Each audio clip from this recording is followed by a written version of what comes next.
Chapter 1. She opened the door of my office without knocking and came in. She stood in front of my desk and looked down at me. I was sitting in my chair with my feet on the desk and reading the sports pages of a newspaper. "You're a private detective, I believe," she said. I took my feet off the desk and put down the newspaper. "That's right." "Well, I have a job for you." "Good," I said. "I charge £250 a day, plus expenses." "Money's no problem." "Even better," I said. "What's the problem?" During these few seconds, I was looking at her closely.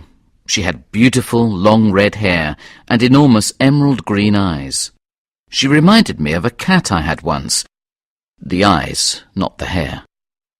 I also thought I recognized her, but I couldn't remember where from. She was about 27 or 28, and very beautiful. She was wearing a tight green, the same shade as her eyes, sleeveless silk dress. Nothing on top, no coat, no cardigan. We were enjoying a very hot summer in London that year. She was also wearing expensive jewellery, very expensive, the kind many women are prepared to kill for. A gold watch, a ring with a huge emerald surrounded by diamonds on her left hand, a gold bracelet on her right wrist, and 3 loops of the best Australian pearls around her neck. I know quite a lot about jewellery. I know quite a lot about everything that costs a lot of money. It's a hobby of mine.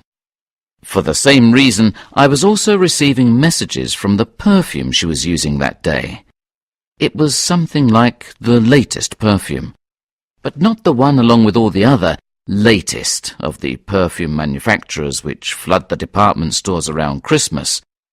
This was a special made-to-order mix, the kind produced in small quantities for very rich VIPs. I know quite a lot about perfume as well.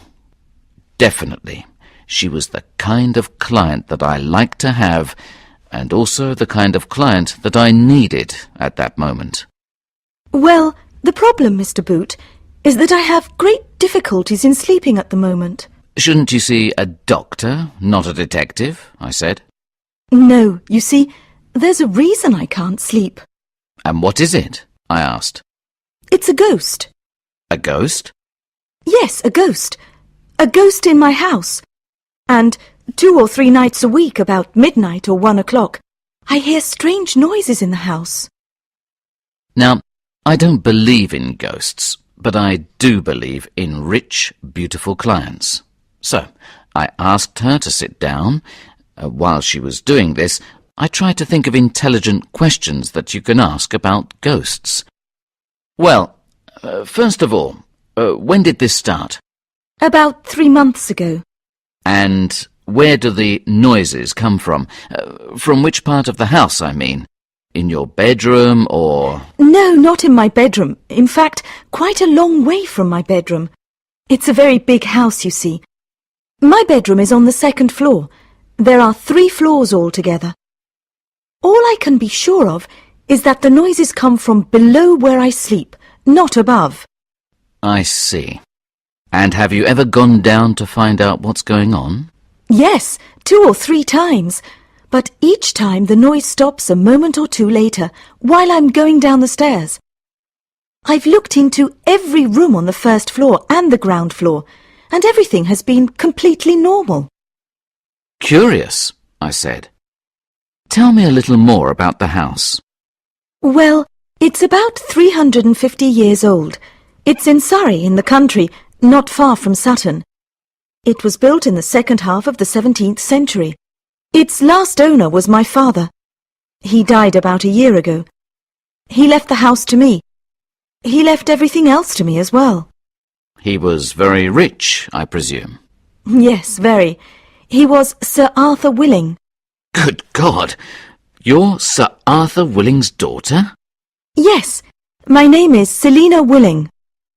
Sir Arthur Willing's daughter? I couldn't believe it. Her photograph was often in the newspapers. Without doubt, she was the kind of client that I needed at that moment. Chapter 2. Everybody in England knew who Sir Arthur Willing was. He was 63 when he died, 14 months before his beautiful daughter walked into my office, and for the last 20 or 25 years of his life, he was one of the 10 richest people in the United Kingdom. I knew this because an English newspaper publishes a list once a year of the 1,000 richest people in that year. Sometimes Sir Arthur was number 1 in the list, sometimes number 2 or 3, but always in the top 10. Surprisingly, Sir Arthur was born into a very poor family in a poor part of London. He left school when he was 15 to sell fruit and vegetables in a local street market. But Sir Arthur was one of those rare people who have a gift for business, and also the ambition to get to the top. By the time he was 18, he owned most of the stalls in the market. Then he opened his own import-export business when he was 20. From that time on, he became richer and richer. He bought or founded many more companies and extended his business interests into construction, furniture, insurance, and just about everything else. Sir Arthur was knighted for services to British industry when he was 30. He married when he was 32, and in the following years the couple had 3 children. Selina was first, and then 2 brothers. A few years later, Sir Arthur's wife died. Sir Arthur never remarried. Sir Arthur's favourite child was Selina. She was like her father in many ways. She was a good student and a very hard worker, and she loved her father very much. She helped her father with all his business too. She learnt everything that her father was able to teach her about companies, finances, the stock market, and so on. On the other hand, Sir Arthur's relationship with his 2 sons was never very successful. They were not at all like their father. They were very bad students, very lazy, and only interested in having fun. They escaped from the house as often as they could in the evenings. This was not difficult because their father usually worked late and didn't return home until 11 or 12. The boys went to the cinema or to discotheques or to games parlours. Both went to good universities but failed almost all their examinations and left without taking a degree. Finally, when the boys were 19 and 20, their father lost patience with them. He tore up his will, which was made years before. In this will, all his money and possessions and business interests were left to his 3 children equally. Then he made a new will, which left everything to Selina. Well, except for one little company in Bangkok, in Thailand, which exported hand-carved teak furniture to Britain and other countries. This company did not make a big profit, but enough for his 2 sons, as owner-directors, to earn a living. Of course, when Sir Arthur died and his will became known, the sons reacted badly. They found a solicitor who agreed to defend their interests. A long court case followed. Every day there were articles about it in all the newspapers. Finally, Selina won the case and stayed in possession of all her inheritance. The boys angrily left the family house in Surrey and went to share a tiny rented flat in a not very exclusive part of London. Chapter 3. Before Selina left my office that day, I told her that I needed to see her house first. I wanted to look for clues. The next day, I drove to the town of Sutton. I left the car parked and got a taxi. I had directions with me, written by Selina. However, I didn't need them. The taxi driver knew where the Willing mansion was. We left the town and drove into the country. After 15 minutes, we arrived at an enormous stone wall beside the road. We followed this wall for a few minutes until we came to a gate made of iron bars. It was closed, and behind it was a uniformed security guard. I paid the taxi driver and told the security guard that I had an appointment with Miss Willing. While he was telephoning the house, I looked through the bars of the gate. There was a road which led from the gate through some trees. Well, many trees. A wood, in fact. In the distance, I could just see the roof of a large house. "All right," said the security guard. "Walk up the drive until you reach the house. Oh, and be careful of the tigers." Be careful of the tigers. He saw the panic in my eyes. He laughed. "Just my little joke. There are no tigers in the wood. Not at this time, anyway. They're all in their cages behind the house." Not at this time, anyway? In their cages behind the house? I was beginning to feel that I didn't want to visit this house. But the guard opened the gate, and I went in and walked quickly, very quickly, up that driveway. About 75 yards from the house, the trees stopped. Then there was an open space, a forecourt, and then the house. Magnificent. A real English stately home. In the centre was a huge wooden front door, open, and Selina was standing in the doorway. Hello, She said brightly. how are you today, Mr. Boot? I needed 3 or 4 seconds to catch my breath. Fine, thanks, I said, surprised. And you? We went into the house, and she offered me some tea or coffee. I said that I wanted to inspect the house first. She took me on a guided tour, first of the ground floor. A living room, at least twice as big as my flat, with a large ornamental marble fireplace in the centre of one wall.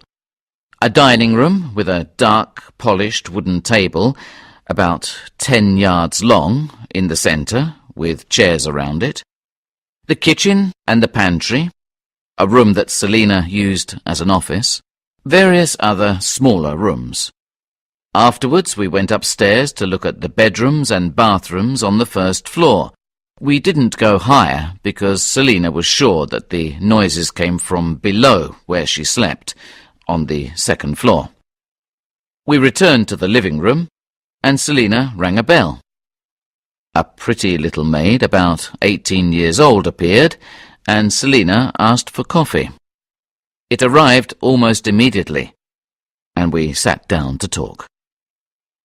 Well, Mr. Boot, any clues? Any ideas? I confessed that there was nothing strange or suspicious that I could see. Then I asked her if I might sleep in the house for at least one night. Why not, Mr. Boot? The servants will prepare a bedroom for you on the same floor as mine. Will you come tonight? I said yes, and at the same moment I remembered the tigers. Tell me, I said, was the security guard joking when he warned me about the tigers? Well, yes and no, Said Selina. I do have 5 old tigers in cages just behind the trees at the back of the house. But we only let them out for exercise between 2 and 3 in the mornings. You let them out? Well, I don't personally, but one of the gardeners worked in a circus for many years. He lets them out and then puts them back in every night. How does he put them back in? I wanted to know. Oh, they're well trained, Mr. Boot. They know that while they are exercising, the gardener puts their dinner in the cages. Half a cow for each one. Half a cow? Yes, tigers eat a lot. They bring the cows down from one of my farms in Scotland. But isn't it rather dangerous to let tigers roam around the grounds? No, not really. We're all in bed, myself and all the servants at that time. And if we aren't, we don't go outside. Anyway, as I said, they're quite old now and well fed and probably quite harmless. But why do you have these tigers? They belong to my father, Mr. Boot, and were part of my inheritance. He loved the tigers, and because of that, I've kept them. But when they die, I won't get any more. I was glad to hear that. But have they never given you any problems? Well, not really. Well, yes, from time to time when they were younger. About 6 years ago, one of them ate one of the servants while he was smoking a cigarette on the forecourt. It was a shame. He was a nice man. Good God! I exclaimed. But is it legal to have tigers wandering about in a garden in England? I have no idea, Mr. Boot, she said. Chapter 4. I went back to the house at 10 o'clock that evening. I had a few more questions to ask Selina. This time, another security guard opened the gate. Selina met me at the front door again. She was dressed for bed, in pyjamas and a dressing gown. I always go to bed at 10 o'clock, she explained. I have to control all my father's business interests, and I go to bed early and get up early. That's not much of a life for a girl of your age, I said. Anyway, Miss, or do you prefer Ms. Willing? Miss is fine, but call me Selina, she interrupted with a smile. Fine, Selina, I said. Call me Richard, I added, with what I think is my most attractive and seductive smile. First, then, I have 1 or 2 questions I want to ask you. Of course. Please come in. I followed her into the living room, and we sat down. Well, firstly, do you ever see your brothers these days? Do you have a good relationship with them? I asked.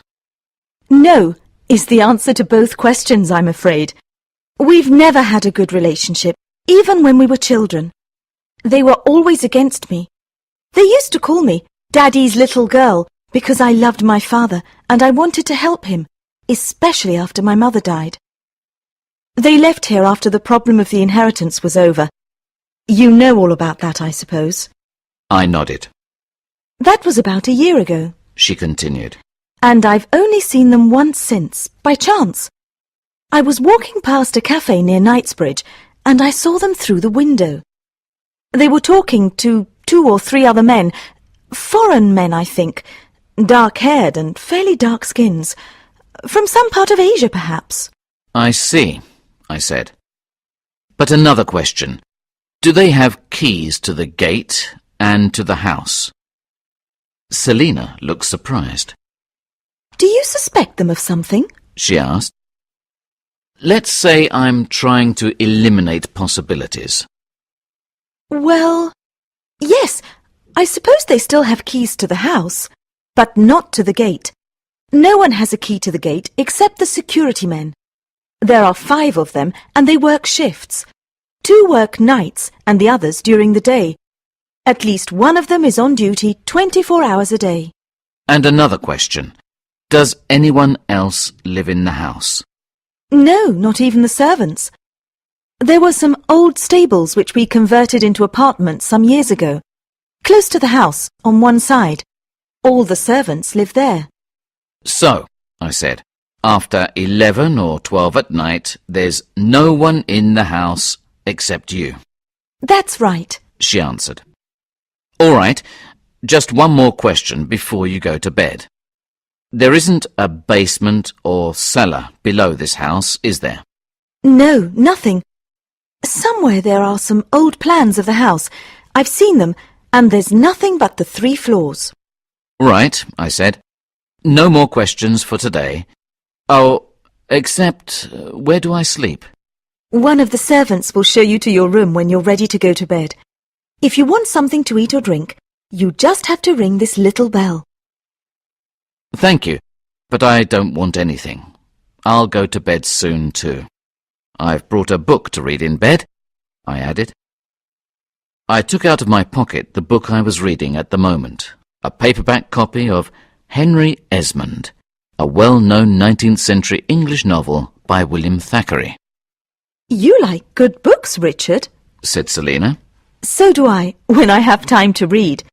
I've read that one, and everything else by Thackeray, I think. It's very good. I was beginning to like Selina. Young, very good-looking, and with good taste in literature. Just my kind of girl. Chapter 5. Nothing happened that first night. No noises, nothing. I saw Selina at breakfast, and I asked to stay another night. She said that I could stay as long as I wanted to. There were noises the second night. As I was getting up, I realized they were not inside the house, but outside, in the grounds, and they were not human noises, but animal noises. I looked at my watch. It was 2:25. I suppose the tigers were looking for another servant to eat. I went back to bed. The third night, yes, noises, this time inside the house. I thought I heard footsteps, and perhaps a door opened and shut. I got up immediately, put on my dressing gown, and went out of the bedroom. Selina was coming out of her room at the same time. Do you hear it? She asked. I can hear it. I'm going down to see what it is. I went into every room on the first floor, and then on the ground floor. Nothing. Nothing unusual. Nothing suspicious. And Selina was right. The moment I left the bedroom, the noises stopped. I went back to the second floor. Selina was still waiting at her bedroom door. Well? She said. Well, nothing, I answered. Your ghost is very elusive. The next morning, I sat down at my desk in my office. I left the newspaper on the desk without opening it. I needed to think. It was the fourth day on this case, and I didn't have even one clue. Thoughts, possibilities came into my head and went out again. Nothing seemed to make any sense. I knew what I had to do. Go home and drink 2 or 3 cups of my special coffee brew. This idea I got from the 19th century French novelist Honoré de Balzac. This enormously productive writer, he wrote and published about 90 novels, wrote mainly at night and usually for 14 or 15 hours without stopping. Then he went to bed for a few hours and tried to sleep. Not very successfully, I imagine, because to keep himself awake and, more importantly, to keep his imagination working on all cylinders, he drank many cups of coffee while he was working. Not just any coffee, but his own special mixture of coffees, in exact proportions, bought from various coffee merchants in Paris. While he was writing his first books, he experimented until he had a coffee mixture as strong as coffee can be. Then, from time to time, he visited his coffee dealers in Paris to renew his supply. Now, I don't write novels, but I do sometimes have cases which are very difficult to work out and which call for some really imaginative thinking. And as Balzac's recipe for his special mixture has not survived, as far as I know, several years ago I decided to experiment with creating one for myself. I went every few days to a coffee dealer who has a little shop in Soho and who sells only coffee. Coffee from everywhere. I don't remember how I started, but it was something like this. Put 2 ounces of Colombian, then mix in 1 ounce of Indonesian, now 3 ounces of Brazilian, and so on. By changing the proportions, and sometimes the source countries, each time for about a year, I achieved my own special very strong blend, one that could help me to think of possibilities that I couldn't reach without help. Now, just as Balzac did, I go to my coffee dealer every 2 or 3 months. He knows me well. £2 of your special, Mr. Boot? He asks with a smile. At home, I made a pot of my mixture. Then I poured the first cupful, and, while I was sipping it, I did some housework. As I live alone, this is a necessity from time to time, although I'm not very good at it. So, still sipping, I made the bed for the first time that week and washed and dried some plates and cups and saucers which were waiting in the sink for me for the same length of time. Then I swept the kitchen floor, and I couldn't remember the last time I did that. After this, I sat down in my armchair and started drinking another cup. I began to concentrate on the case. But after the second cup, I still didn't have any good ideas. So I poured another cupful. Halfway through that cup, I decided that my special mixture wasn't working that day. The best thing to do was to take the rest of the day off and relax. I decided to make some lunch and then return to my armchair and finish reading Henry Esmond. Henry Esmond. Suddenly, yes, an idea came. The events in Thackeray's novel take place in the last years of the 17th century and the first years of the 18th. The 17th century was a very violent time in English history. Civil wars, the execution of a king, and bloody battles all around England between royalists and parliamentarians. And I remembered that once I read that during this period, secret rooms or cupboards were installed in some big country houses. Rooms or cupboards big enough to hide people during the wars. There is one secret cupboard, big enough for a man, in Henry Esmond. Of course, these secret places don't show on any plans that still exist of the houses. The more I thought of the possibility of a secret room in Selina's 17th century house, the more I liked it. Both Selina and I were sure that the noise came from inside the house. I decided that the next thing to do was to search for a secret room. Chapter 6. I didn't finish the third cup of coffee. I telephoned Selina immediately and asked her if I could go back to her house that day. I told her that I had an idea and that I needed to look at the house again. She said I could go whenever I wanted to. She also said that she had meetings to attend in 2 or 3 of her companies in the city. The security guards and the servants were already instructed to let me in at any time I went there.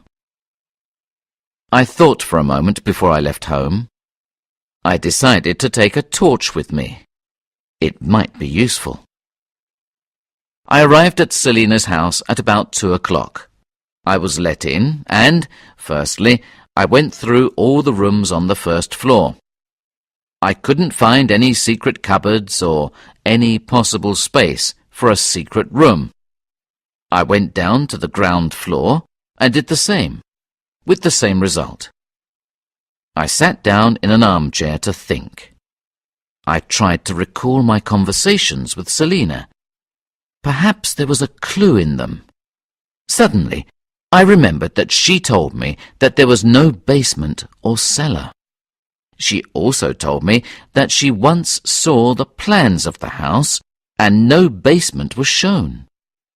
But secret spaces don't appear in the plans of houses. I decided to look for a way into a possible secret room below the ground floor. I went into all the rooms on the ground floor again. Nothing. I had to start thinking again. Then I remembered that in films, secret hiding places are usually opened and closed by levers. I went through all the rooms on the ground floor again. I was looking for a lever, or somewhere to conceal a lever. Again, nothing. I sat back down in the armchair. I was feeling frustrated. My eyes were still moving around the living room. Hopefully, they went back to the fireplace. Of course! What better place to hide a lever? I put my hand inside and began to grope from the bottom to the top of the left-hand side. Nothing but cold marble. I tried the right-hand side. The same. Then I moved my hand along inside the top part. Halfway along, my hand touched a piece of metal. A lever? I was feeling excited now. I tried to move the piece of metal to the right and to the left, but it didn't move. I tried going up. Nothing. I placed my hand above the metal and began to push down. The piece of metal moved easily, 3 or 4 inches downwards. At the same time, a large panel on the wall next to the fireplace slid behind the panel on its other side to leave a space about the size of a doorway. It was pitch black inside. I took my torch from one of the arms of the armchair and shone it into this new space. I saw 3 or 4 steps. I went down them. Then there was a turn to the right, and 3 or 4 steps more. When I arrived at the bottom of these, I saw that I was in a small room. I shone the torch all around that room. In the centre was a long table. On top of this table there were 3 oil lamps. In one corner of the room there was a pile of large colourful cushions, the kind you see around the living room on chairs and sofas. Beside these, there was a smaller pile of the same cushions, but with the top surfaces cut open. I went to look at them. I put my hand inside one of the cuts. Nothing but feathers. Suddenly, I saw in another corner 6 or 7 brown paper bags, with the tops folded. I unfolded one of them. It contained what looked at first sight to be a lot of little pieces of dirty coloured glass. I reached in and took out a handful. When I looked again, I knew immediately what I was looking at. Not pieces of glass, but precious stones. Dirty, uncut, unpolished, and straight from the mines. Rubies and sapphires mainly, but some pearls as well. It was now obvious what was happening. Gems were being smuggled into the country inside the cushions. These then, somehow, made their way to this little basement. Then the cushions were cut open and the stones were extracted, ready to be sold, I supposed, to dealers who didn't ask questions about where the stones came from. They would then be cut and polished and used in the making of rings, necklaces, earrings, bracelets, and so on. I went upstairs, back to the living room. As I was leaving through the doorway, I saw another small lever at the top of the stairs. I took a risk and turned it upwards. The panel shut behind me. I didn't like the feeling of being locked inside that secret basement with only my torch for company. I quickly pushed the lever downwards. The panel sprang open again. Thank God, I thought.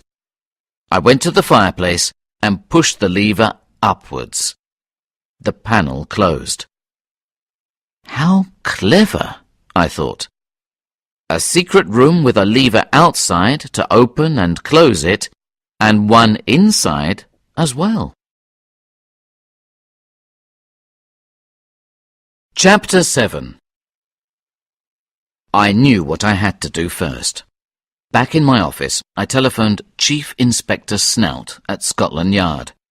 Ronald Snout was the head of a department which dealt with contraband goods. I knew him well because he was a great friend of my father's.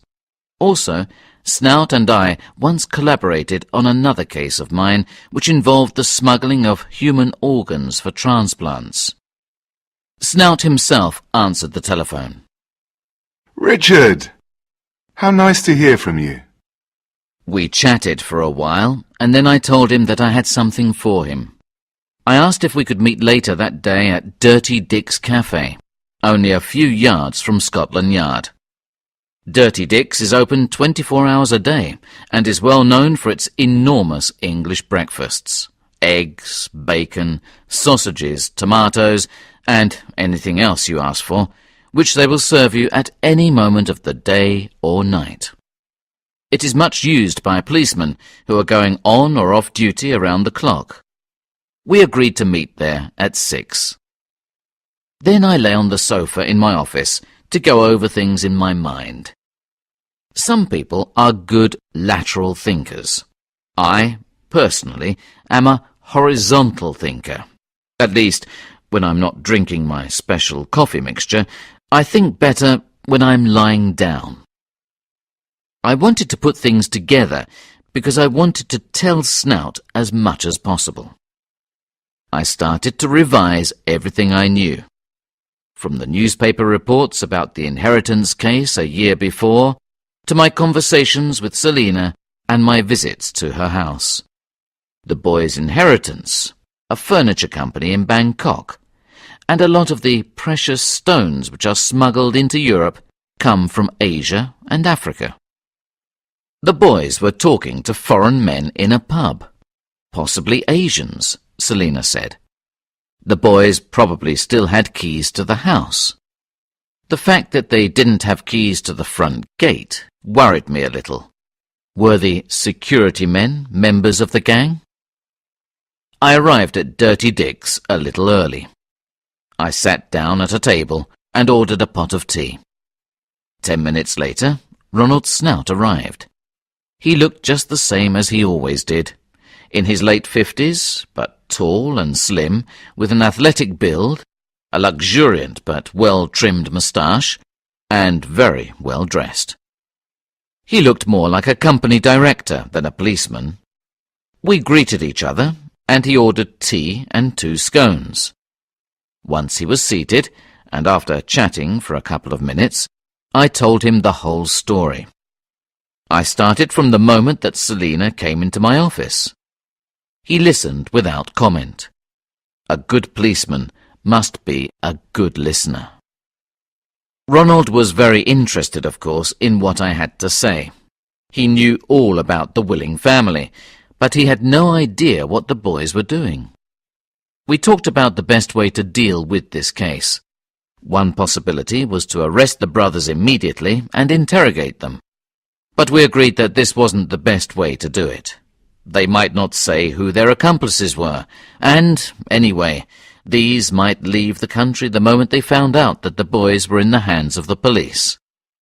Finally, we decided to try to catch them, the boys and their accomplices, in flagrante delicto. That is, when they were in the basement, cutting open the cushions. We decided that I should stay at Selina's house again that night, and for more nights if necessary. Ronald asked me if I thought the gang were armed. I said I had no idea. In case they were, Ronald decided to have a group of armed policemen near the house during the night, prepared to force the security men to open the gate. If I heard noises, I had to telephone Ronald immediately on my mobile telephone. His men intended to move quickly up to the house. By that time, I had to be downstairs with the front door open and my hand on the lever in the fireplace. We said goodbye outside the cafe, and I went back to my office. I telephoned Selina to tell her I wanted to stay at least another night in her house. Then I told her that something might happen that night, and that I wanted to stay in her bedroom until I went to call her. She agreed. As a precaution, I asked her to instruct the gardener not to let the tigers out that night, but to give them each their half a cow and leave them in their cages. She agreed to that as well. She wanted to know what was going on, of course, but I told her I would tell her later. Chapter 8. I arrived at Selina's house at about 11. The security guard let me in without any questions. From one or two jokey comments he made, I understood that he thought that I was Selina's boyfriend. The pretty little maid let me into the house. Selina was already in bed. I was hungry, and I asked the maid to bring me a sandwich and a Coke. I sat in the living room and looked at the fireplace. I was looking forward to a little action. At about 11:30, I went upstairs to bed. Before I went to sleep, I telephoned Snout to make sure that everything was ready. He told me not to worry. He and his men were ready and waiting, hidden in a side road only 200 yards from the house. I fell asleep immediately without taking my clothes off, just my shoes. At 1 o'clock, I was woken up by the same noises as the night before. I put my shoes back on and telephoned Snout. Then I left the bedroom, and the noises stopped. I went downstairs and opened the front door. I waited in the living room. After a few minutes, I heard cars on the drive. A few seconds later, Snout and 6 policemen, armed with pistols and torches, came into the living room. Snout looked at me and nodded. I pushed the lever in the fireplace downwards. The 6 policemen rushed into the open doorway and down the stairs. Snout and I followed. Before I reached the bottom stair, I heard 2 shots. When I arrived in the room, it was brightly lit by the oil lamps. I saw that one of the policemen was wounded in the arm. One of the 5 other men in the room, one of the Asians, was lying on the floor with a bullet in his leg and a pistol beside him. The 2 brothers were there, unarmed, astonished, and very frightened.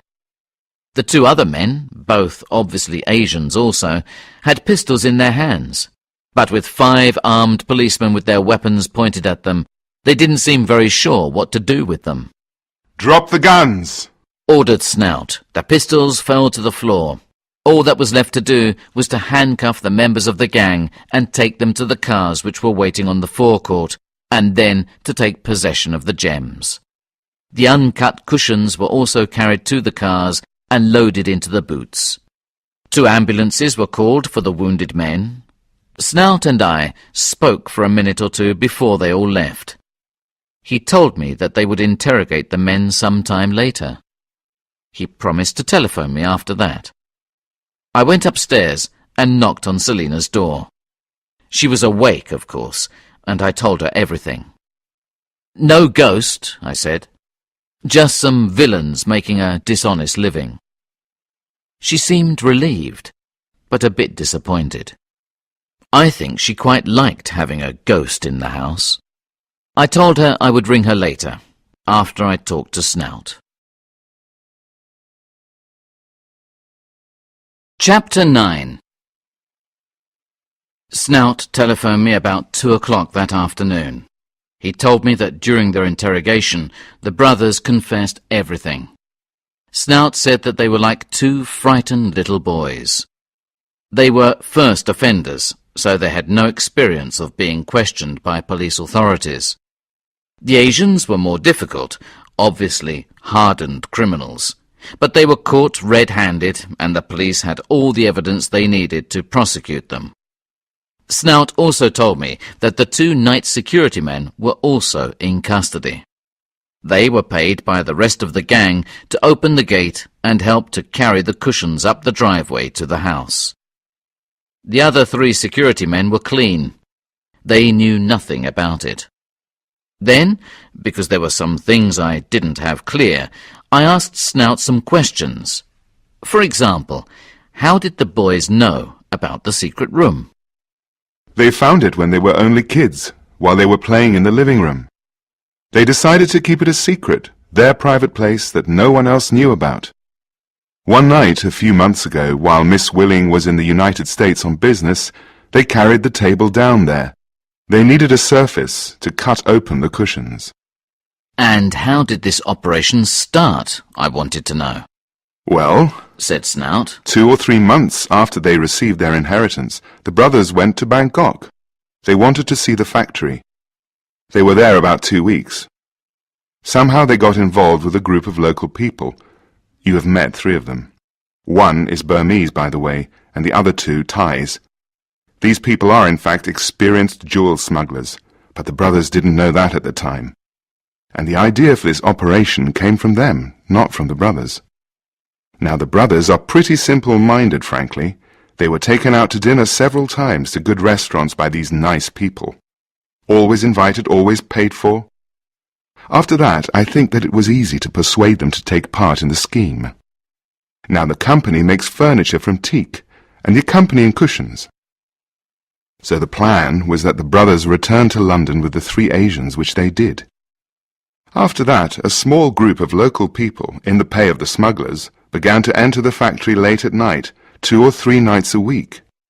Their job was to make the cushions, and into every 3rd one, before they lined it, they put a bag of precious stones. They marked these cushions with a tiny X on the bottom surface. Then, together with other furniture which the company made, they were exported to England to be stored in the company warehouse in West Kensington. So when each consignment arrived, the brothers and the 3 other men visited the warehouse at night and filled the van with all the cushions marked with an X. They then drove to Miss Willing's house in Surrey. They arrived between 11 and 12. It was the brothers' idea to store the stones in their secret room. And then, when they got to Selina's house, Well, said Snout. they couldn't drive the van up the drive, too much noise. So the guard on duty opened the gate and the 6 men carried the cushions up the drive to the front door. Then, before they opened the door, the guard returned to the gate. One of the brothers then opened the front door and went quickly and quietly to open the secret door. A second later, the other men went into the house as quickly and as quietly as possible with the cushions, and they all disappeared through the doorway beside the fireplace. They closed the door using the lever inside. The whole operation from opening the front door to closing the door of the secret room took only a few seconds. You and Miss Willing probably heard noises when the men were going in with the cushions. But by the time you got up and started to go down the stairs, everything was all over. The boys said that it is impossible to hear any noise from inside the secret room in any other part of the house. And they stayed there until about 1 in the morning, while they were taking the stones out of the cushions. Then they left quietly. All very impressive, I said. But why didn't Selina and I hear the men when they were going up the drive?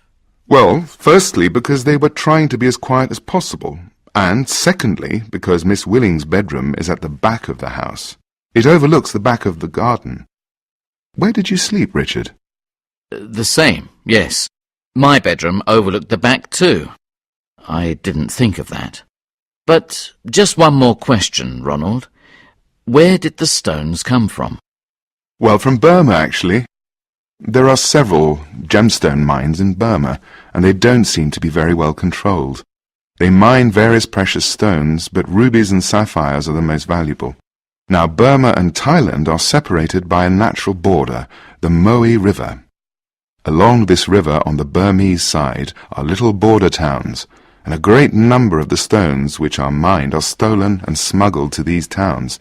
The 2 best-known border towns are Mai Sot and Mai Sai. Then the stones are rowed across the river. Sometimes people swim across the river carrying bags of stones into Thailand and the eager hands of the international smugglers. The smugglers pay the Burmese relatively little compared to what they earn by selling the stones in Europe.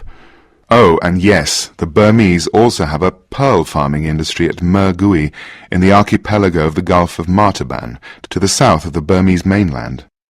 Many of the pearls from there also end up in the border towns. Chapter 10. I telephoned Selina next. I said I wanted to see her. She told me to go to the house when I wanted to that day, as she was working at home. I arrived a couple of hours later, about 4 o'clock. We sat in the living room and had tea. I told her all I knew after talking to Snout. She seemed a little sad. "What's wrong?" I asked. Well, She began. I'm a bit sorry for my brothers. I know we don't get on well, but... I told her that there was nothing I could do about that. But I cheered her up a little by saying that her brothers might learn a lesson by having to spend a little time in prison. And, anyway, their sentences were sure to be much smaller than those of the 3 Asian ringleaders.